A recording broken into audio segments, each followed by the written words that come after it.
Hi, this is Dee at Aloha Astro. Let's take a look at what I've written for today's and tomorrow's forecast for the full moon in Pisces, which is technically occurring in the Eastern time zone on September 2nd at 1:22 in the morning.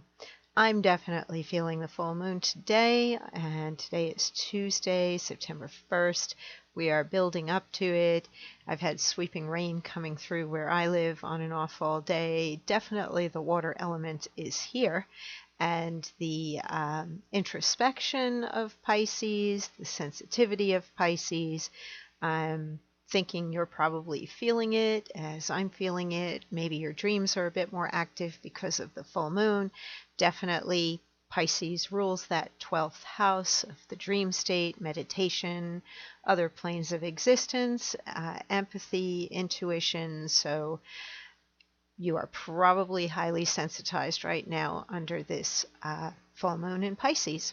So today is September 1st, 2020, and that full moon, as I mentioned, will be September 2nd at 1:22 in the morning. And depending on your time zone, you may actually already be into that full moon.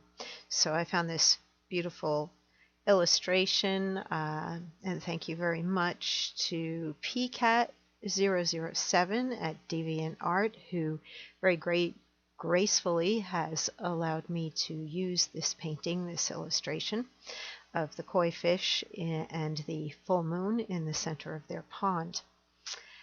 Full moon in Pisces on Tuesday, September 1st and Wednesday, September 2nd brings healing and inspiring energy that enables you to empathize with others and intuit the best way to navigate turbulent emotional waters. While the idealistic and escapist moon opposes the pragmatic and purposeful sun, you are called upon to find a midpoint between fantasy and reality. With Neptune, a planet of beauty, healing, and inspiration in Pisces, opposing Mercury, a planet of thoughts and communication in Virgo, the task of performing a miracle seems impossible or liable to fall short of the intended mark. With the exception of Uranus, planet of change, in the fixed sign of Taurus, all the other cosmic players are in cardinal or mutable signs, forming multiple favorable and friction-producing aspects together, creating a mix of rigidity and flexibility, shifting shadows and light. Uranus and Taurus anchoring the opposing moon and sun through a supportive sextile and trine is showing you that the way to change a situation is to accept and appreciate individuality and differences. The water sign of Pisces rules the 12th house, a spiritual house of no boundaries and other planes of existence. Meditating during this Pisces full moon can awaken an inner unity consciousness that brings you a deeper understanding of our shared spiritual and physical connection in the ocean of all that is. So let's take a look at the Planet Watcher site where we can see where the planets are at the time of the full moon when it's exact, and we have the moon at 10 degrees 12 minutes opposing the sun at 10 degrees 12 minutes in Virgo, and you can see we've just got energy all over the place, all these aspect lines creating different patterns. We have a T-square in cardinal energy, which is very boss-like, wants to be right, can be very demanding, particularly since the square in here is Mars in Aries, and Mars belongs to Aries. So Mars really has a lot of muscle right now and a lot of fire behind it, and is making you want to push forward, but coming up against resistance. And the resistance may be that you don't really have enough of what you need to take on something bigger because of the square to Venus in Cancer, or maybe you have to think of family first, and therefore you can't go out and challenge big things and get yourself into trouble. You might have to think seriously about safety and protection. And this is definitely a defensive type of T-square, where if you are worried about things, you would be very vigilant to put in protection and to be aware and alert so that you're not caught off guard. So do be careful if you're an activist and you're demonstrating, or Um, just watch where you are when you're out traveling about. Just be aware. Be aware of what's going on around you. Don't pick fights just to pick fights either. This can be a real fighting type of an energy with Mars and Aries. And uh, when people physically fight, somebody gets hurt, whether you get hurt or the other person gets hurt. But this is some pretty physical energy, so watch your anger, rage, um, be self-disciplined. On the positive side, we can use T-squares to work at things, and you can work at going after something that you truly desire and persisting to continue to persist and keep doing something until it becomes an ingrained habit or routine. So if you're exercising, working out, trying to lose weight, whatever you're attempting to accomplish, it may not come to you easily, but it's the persistence and the desire in truly wanting it badly and then keeping at it that can bring the success that Capricorn can bring. So there's that, and we have a fading mystic rectangle that was with us all week. Now that we've got Venus moving forward a bit, it's falling out of the trine to Neptune, and we're losing one side of the rectangle, but it's still there a little bit. It's been with us the past week, helping us to kind of contain the energy of these two oppositions, where even if we can't see how we're going to get what we want, or we're feeling some uncertainty or potential disappointment or overall frustration, where there's a will, there is a way. And I think I mentioned that a few days ago in one of the forecasts, that our mind will keep searching for a way to fix things, to make things work. And the trine between Mercury in Virgo, which is very needs oriented, and Virgo's good at discernment, and it's the ways and means committee of the zodiac, finds a way to fix things and make things work. And that makes a trine to the Capricorn planets of Jupiter, Pluto, Saturn. It also makes a sextile to Venus in Cancer. So there's got to be a way, basically. And that's what that mystic rectangle has been providing, is some faith through Neptune, some belief, staying inspired, keeping that future goal in mind, and continuing to try different ways to work things out. So it is possible that even though there are two very challenging oppositions right now, we still have some supportive trines and sextiles that can make things work out. I feel like this particular set of the sextile here from the moon, the full moon, to a planet of change, and then that same planet of change to the sun, it helps to give a path for the opposition of the moon and the sun to find a way to bring change, to become, I guess, a normal foundation that we can adjust and adapt and have a new normal. And the new normal may be better for society as a whole, or people as a whole, in terms of their basic needs.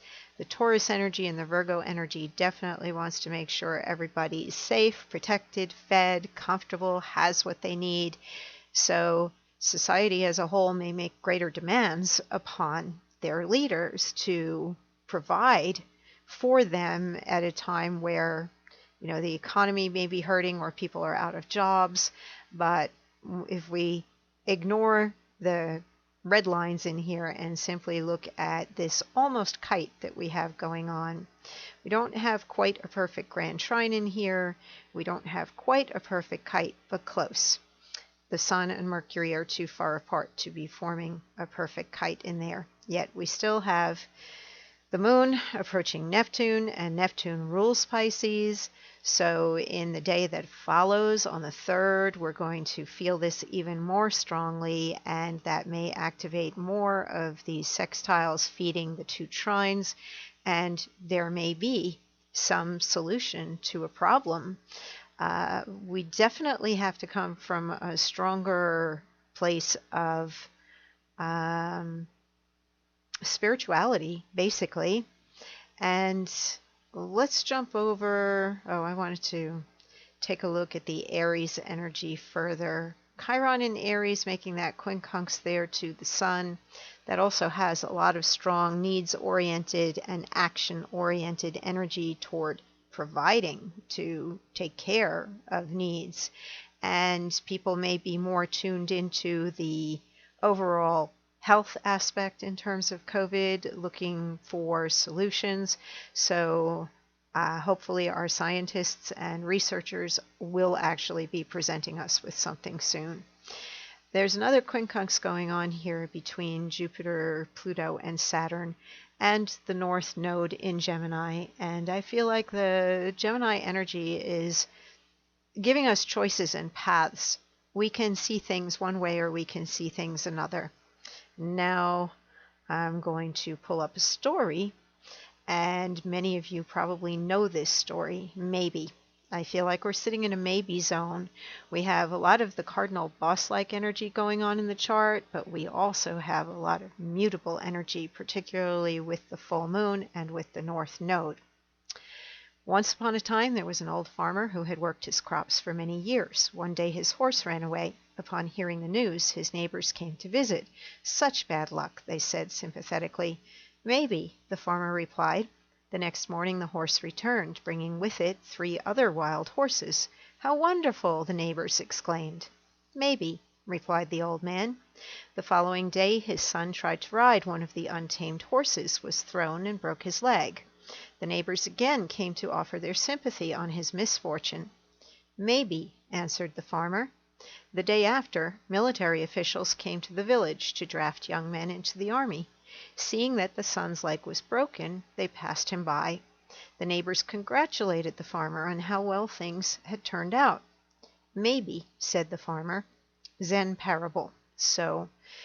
And I feel like that's where we're at right now. There's good and bad going on, and it may be best to sit right now in the maybe zone and reserve any ultimate judgment on anything until we get past this full moon in Pisces and move into the moon in Aries, where we can make a more definitive decision and take a course of action. Definitely, Pisces is about going within, but it's also the awareness that you are part of everything and everybody else, that you are not separate and apart. You may think that you are, but in reality, we're more alike than we are different. So let's take a look on Friday. Friday, we have the moon joining Chiron in Aries, and that is definitely going to be a shift out of water and into fire and into a much more dynamic setup of being able to know which way to go. But in the meantime, take time out, rest, sleep, dream. Let's take a look at what the Sabian symbol is for our full moon. We round up to 11 degrees. This is the 3rd level, individual mental. Men traveling a narrow path, seeking illumination. Keynote: the capacity inherent in every individual to seek at whatever cost entrance to a transcendent realm of reality. This refers to the ancient and eternal symbol of the path of discipleship. The greatness of man is that he can always be greater, and the belief, deeply rooted in men's inner nature, that if he fulfills the necessary conditions, he can find elder brothers who have already attained a higher level of consciousness and will transfer their attainment and light to him. The path is always open to the pure in heart, the mentally aware, the conqueror of emotions, and the spiritually self-mobilized. This symbol opens the 69th fivefold sequence and a new level of consciousness. Man is always in the making and remaking. He can always go further, reach beyond, but he has to take the first step. Someone can show him the path, but he alone can do the walking. Thus the Zen injunction, walk on. It also makes me think of another Zen saying, I think it's probably Zen: before enlightenment, chop wood, carry water. After enlightenment, chop wood, carry water. Our outer circumstances, or the things that we have to do on a daily level, might not necessarily change, but our inner awareness and how we feel and behave we can choose that and we can change that. So focusing upon that, sometimes we look up to somebody to raise our vibration. Sometimes we ourselves are at a level where the best thing that we could possibly be doing is to stay at a higher level and bring somebody up along behind us rather than sinking down to a lower level. Be aware of energy right now, of your own energy. Spend time in nature or spend time in contemplation or meditation. And it's definitely a full moon where you can have some shifts. Full enlightenments, hopefully, maybe, I wish. I've had a couple of glimpses in my lifetime, and I continue to seek what I had for a couple of moments. And hopefully this full moon will give me an opportunity for a new depth of understanding, and will give you an opportunity for a new depth of understanding. Trust in your intuition right now. Listen to it. Tune into all your senses and enjoy this full moon, which I also was reading is a once every 3-year moon. It's the corn moon, and it happens once every 3 years. So it may be significant on the spiritual level as well, in that we're not going to get a full moon in quite like this for another 3 years. All right. Until I see you next time at the new moon on September 17th in Virgo, be safe, stay healthy, and I will talk to you soon.